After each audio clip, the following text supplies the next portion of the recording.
Cette vidéo, j'ai décidé de la dédier aux premiers des classes, aux majors, bref, à toutes ces personnes-là qui se battent pour pouvoir réussir brillamment à leurs études. J'ai été dans ce cas de figure, que ce soit à Berthoud où j'ai fréquenté mes études primaires et secondaires, au collège adventiste, ou alors au supérieur où j'ai fait mes études à l'université de Tchang. J'étais assez brillant, parmi les meilleurs et même très souvent le meilleur des classes où je suis passé. Et en tant que premier de classe, en tant que major, on a souvent la prétention de croire que le fait de réussir ses études implique automatiquement qu'on va réussir sa vie. Parce qu'on se dit, si on était meilleur à l'école, si on est meilleur que d'autres, forcément, il est fort probable et même quasiment certain que dans la vie courante, dans la vie réelle, on serait également le meilleur. Sauf que l'expérience m'a montré que ce n'est pas du tout le cas. Et même parfois, c'est plutôt le phénomène inverse qui se produit. Dans cette vidéo, j'aimerais partager mon expérience et donner quelques conseils ou orientations à ces personnes-là qui aujourd'hui sont très brillantes à l'école et se disent que c'est suffisant pour pouvoir réussir dans leur vie. Je vais m'adresser à deux profils, ceux qui sont encore au secondaire et ceux qui sont déjà au supérieur.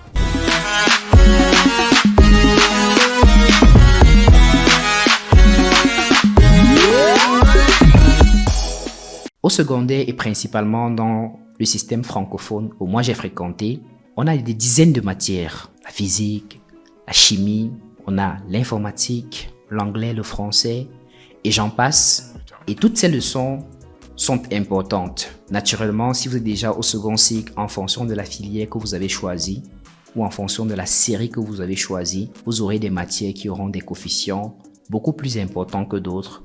Mais en réalité, chacune des matières est importante. Ce qui veut dire que pour être premier de la classe, pour être le meilleur, soit vous choisissez des matières à coefficients importants dans lesquelles vous avez des notes assez considérables, ou alors vous choisissez d'être moyen ou meilleur dans pratiquement toutes les matières.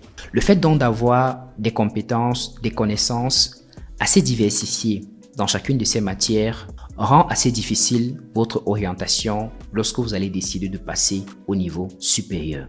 Je m'explique. Imaginons quelqu'un qui est fort en mathématiques, quelqu'un qui est fort en physique, quelqu'un qui est fort en chimie. Lorsque vous allez arriver à l'université ou dans une école supérieure et qu'il faudra faire le choix de la filière par laquelle vous souhaitez continuer, vous serez face à un dilemme. Parce que vous choisissez les mathématiques, que vous choisissiez l'informatique, la physique ou même la chimie, en réalité, vous avez les capacités pour pouvoir mener à bien vos études dans chacune de ces filières. Vous auriez donc l'impression que choisir une par rapport à l'autre, c'est un peu perdre un peu de vous. Et je peux le dire parce que c'est exactement le même sentiment que j'ai eu lorsque je suis arrivé à l'université et qu'il a fallu que je fasse un choix entre l'informatique et les mathématiques. Finalement, j'ai choisi l'informatique, mais j'avais toujours ce sentiment d'avoir délaissé et abandonné quelque chose que je pouvais faire à bien. C'est la raison pour laquelle à chaque fois que je voyais des mathématiciens, j'essayais toujours de m'intéresser à leurs épreuves, à ce qu'ils font, pour essayer de voir si c'était réellement trop difficile ou alors c'était trop facile, bref, pour savoir ce que j'ai eu à manquer. Cela pose problème en réalité parce que une fois que vous aurez fait un choix, vous ne seriez pas certain de ce choix. Vous ne pourriez plus forcément vous donner à 200%, à 100%, comme celui qui n'était que bon en physique, comme celui qui n'était que bon en chimie, comme celui qui n'était que bon en SVT et qui a donc fait un choix par rapport à la connaissance ou par rapport aux aptitudes précises qu'il avait par rapport à cela. C'est vrai que notre système ne favorise pas forcément une sorte d'orientation et de focalisation sur une seule discipline au secondaire, mais pour tous les premiers de la classe qui sont encore au secondaire, je vous suggère vraiment de chercher déjà à faire cette orientation avant qu'il ne soit trop tard. Parce qu'une fois que vous avez passé le bac, c'est trop tard. La décision et le choix doivent se faire bien avant. Parce que c'est ce choix qui va déterminer en réalité la suite de toute votre vie. On se dit parfois les études, c'est juste l'école. Mais non, c'est beaucoup plus que ça. C'est toute une voie, c'est tout un chemin. C'est la suite de votre vie. Et si vous ratez ce choix, vous aurez l'impression, et parfois cette impression sera juste, d'avoir raté complètement le cours de votre vie. Donc, il est important de pouvoir bien choisir la filière, la discipline vers laquelle on veut s'orienter une fois qu'on sera au supérieur. Et ça ne se fait pas au hasard.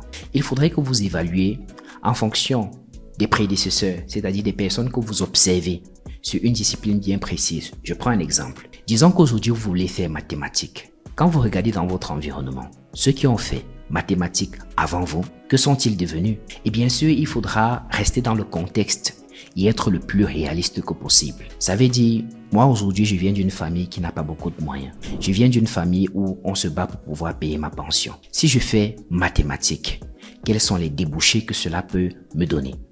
Est-ce que je peux juste être professeur?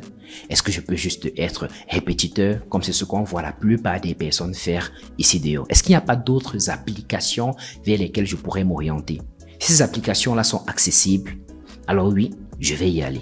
Par contre, si elles ne sont pas accessibles au vu du contexte, au vu des contraintes auxquelles je fais face, je vais me dire non, il faudrait que je choisisse une filière qui sied mieux à mon contexte et surtout à ma situation. Je vais donc orienter dans une filière où je vais développer une compétence réelle que je pourrais valoriser et rentabiliser en fonction de ce que je veux avoir, en fonction de ce que je veux devenir. C'est très important de pouvoir bien s'orienter pour ne pas avoir le sentiment d'avoir raté le choix de filière, d'avoir raté le choix de carrière qui est très important. Parce qu'on a la plupart des personnes qui fréquentent dans une discipline aujourd'hui, mais à la fin de leur cursus, se retrouvent à se lancer dans des activités qui n'ont parfois rien à voir avec ces disciplines-là. J'en suis la preuve. J'ai fait informatique pendant 3 ans où j'ai obtenu ma licence, mais aujourd'hui, je suis dans le monde du textile en tant que directeur général de sur-mesure. C'est deux mondes complètement distincts. C'est vrai que les études que j'ai faites tout au long de mon parcours m'aident, m'ont donné une certaine aptitude, des compétences pratiques, une certaine capacité d'analyse que je n'aurais pas eu si je n'avais pas fait ces études. Mais je me dis, si je m'étais orienté dans une filière dans laquelle je me retrouvais beaucoup plus, dans laquelle je développais une compétence pratique que j'allais pouvoir exercer, ça aurait été mieux. En tout cas, c'est ce que je vous souhaite. Et c'est pourquoi je vous dis, choisissez bien l'orientation de votre filière ou alors de votre discipline. Ça, c'est pour les personnes qui sont encore secondaires. Également au secondaire, il y a un phénomène qui a ces tendances, celui de pouvoir continuer ses études à l'extérieur. Avant, je jetais un peu un œil assez négatif sur ce phénomène, mais en grandissant, j'ai compris que il ne faut pas porter de jugement dessus. Et même pour des personnes qui estiment que c'est la meilleure solution, la meilleure voie pour eux, aujourd'hui, moi, je les encourage pleinement à y aller. Ça veut dire que si aujourd'hui vous finissez vos études au Cameroun, vous vous rendez compte que l'environnement n'est pas propice pour que vous puissiez y mener vos études supérieures et que vous avez l'occasion, les moyens de pouvoir poursuivre vos études à l'étranger, moi je vous encourage vivement à le faire par les voies légales. Parce que ça vous permettra de pouvoir accéder à d'autres horizons, accéder à de nouvelles cultures, accéder à de nouvelles personnes, accéder à des infrastructures, des technologies que nous n'avons pas ici, qui vous permettront de pouvoir développer une nouvelle compétence et vous pourrez donc revenir pour pouvoir l'implémenter ici. Donc voilà les conseils que je donnerai à quelqu'un qui est encore au secondaire, une bonne orientation, et s'il souhaite, s'il peut se rendre à l'extérieur, vraiment qu'il le fasse sans crainte, mais qu'il l'ait juste pour ambition de pouvoir revenir plus tard, implémenter cela dans son pays d'origine, afin de contribuer à son niveau au développement de sa patrie. Pour des personnes qui sont déjà à l'université, je vais prendre le pire des cas, c'est-à-dire l'orientation n'a pas été bien faite. Parce que si l'orientation a été bien faite, c'est parfait pour vous. Vous savez exactement ce que vous allez faire avec vos études à la fin de vos études. Par contre, si vous n'avez pas bien fait l'orientation, ça veut dire aujourd'hui je fais une filière où je n'ai pas réellement une vision en long terme dessus. C'est-à-dire, après la filière, après mes études, je vais juste construire les dossiers que je vais déposer. Si on m'embauche, tant mieux. Si on ne m'embauche pas, là c'est très grave. Alors ce que moi je vais vous suggérer, c'est quelque chose qui sera assez radical quand même. Si aujourd'hui vous fréquentez et que vous ne savez pas pourquoi vous faites la filière que vous faites, il faudrait que vous marquiez une pause pour vous poser une question assez simple. Si aujourd'hui je finis cette filière, est-ce que j'aurai réellement une compétence que je pourrais mettre sur le terrain? Parce que ne comptez plus sur l'emploi. Ne comptez plus sur le fait qu'il y aura des recrutements et vous serez forcément sélectionné, à moins naturellement que vous n'ayez déjà un couloir qui soit tout tracé pour vous. Mais l'idéal serait de pouvoir vous demander, si aujourd'hui je n'ai pas cet emploi, qu'est-ce que je fais avec la filière que j'ai choisie? Est-ce que j'aurai une compétence pratique avec laquelle je pourrais exercer? Si ce n'est pas le cas, de façon radicale, il est peut-être encore temps de pouvoir changer la filière, de pouvoir faire autre chose, de pouvoir mieux s'orienter, de pouvoir faire une filière qui est mieux adaptée à votre contexte, mieux adaptée à votre situation. Parce que vous pourriez vous rendre compte que vous avez perdu 3 ans, 5 ans, 7 ans de votre vie dans une filière où à la fin, vous allez rejoindre vos prédécesseurs qui s'asseyent déjà pour revendiquer qu'ils veulent être employés. Et ce n'est toujours pas le cas. Vous avez par exemple vu, on a bloqué le doctorat dans beaucoup de filières à travers le pays. C'est un message, c'est un signal fort pour vous dire qu'aujourd'hui, ce n'est plus la diplômite qui compte, c'est-à-dire juste le fait de pouvoir rechercher les diplômes. Surtout que si c'est le diplôme qui vous intéresse, il y a d'autres moyens de pouvoir les avoir. Pas forcément de pouvoir uniquement perdre du temps à fréquenter pour rien sans avoir une vision, un objectif. Donc si aujourd'hui, la filière que vous faites, elle ne vous parle pas, vous ne vous projetez pas à l'intérieur, il est encore temps d'arrêter la saignée et de pouvoir mieux vous orienter. Donc l'orientation ou la réorientation ici est toujours de mise, comme j'ai dit pour les personnes qui sont encore au secondaire. L'autre chose que vous devez absolument faire si vous êtes déjà au supérieur, c'est de bâtir votre relationnel. Si vous êtes déjà au supérieur, forcément, vous devez avoir la capacité de comprendre que la vie, c'est les hommes. La vie, c'est les personnes qu'on connaît. La vie, c'est les relations. Et quoi de mieux que de tisser ces relations lorsqu'on est encore sur les bancs, lorsqu'on est encore camarade de classe, lorsqu'on fréquente encore dans le même amphi. Parce qu'à ce niveau-là, les intérêts sont encore assez bas. On peut encore être vrai, on peut encore être sincère, on peut encore tisser des réels liens, des liens solides, fraternels. Par contre, lorsque on a fini les études, lorsqu'on est dans le monde de l'emploi, on a cette tendance à devenir beaucoup plus capitaliste, beaucoup plus orienté intérêt. C'est vrai que tout au long de la vie, on est orienté intérêt, mais ça s'accentue un peu plus dans le monde professionnel et surtout intérêt financier, intérêt économique. Qu'est-ce que tu m'apportes de façon concrète, de façon numéraire? Et donc, l'idéal serait de pouvoir amorcer cela en commençant à créer des relations tout au long du cursus au supérieur, que ce soit avec ses camarades dont on doit garder régulièrement contact, prendre des numéros de téléphone, essayer de savoir ce que ces personnes-là projettent de faire dans leur vie. Parce que ce qu'elles projettent de faire vous donne déjà une sorte d'idée de leur mindset, de leur vision et de savoir si vous pourriez garder contact et elle serait précieux comme contact pour vous. Essayez également de pouvoir côtoyer ces enseignants. Les enseignants ne sont pas que des personnes qui sont là pour donner cours, pour donner les UV, pour faire des CC, des sessions normales, corriger, remettre des copies et puis c'est fini. Non, ils peuvent être beaucoup plus que ça. Ils peuvent être des leviers et des tremplins qui vont vous permettre de pouvoir saisir des opportunités même en étant encore étudiant. Faites par exemple des stages. Soyez des assistants gratuits pour vos enseignants. Demandez-leur comment est-ce que vous pouvez contribuer à des opérations extrascolaires, extra-universitaires. Comment est-ce que vous pourriez essayer d'exercer de façon pratique, même s'il n'y a pas le plateau technique, même s'il n'y a pas les infrastructures et les équipements nécessaires à l'école, à l'université, comment est-ce que eux, avec leur relationnel, avec leur positionnement, ils peuvent vous permettre d'appliquer ce qu'ils vous apprennent de façon théorique à l'école. Essayez de vous insérer dans leur vie, même s'ils ne veulent pas, même s'ils sont parfois où ils montrent l'air d'être imperméable, l'air d'être rigide. Essayez de foncer, essayez de vous initier, essayez de leur poser des questions, essayez de les harceler même au besoin. Parce que ce sont ces enseignants qui vont vous garantir demain des opportunités, soit d'employabilité directe, soit être des leviers ou des business que vous pourrez mettre sur pied, ou lorsque vous allez vous lancer dans votre propre activité, ils pourront tout simplement vous soutenir et mieux vous orienter. Donc, le relationnel est de mise, il est primordial lorsqu'on est déjà à l'université. On doit prendre conscience de cela parce que le monde, c'est les hommes. Le monde, c'est les relations.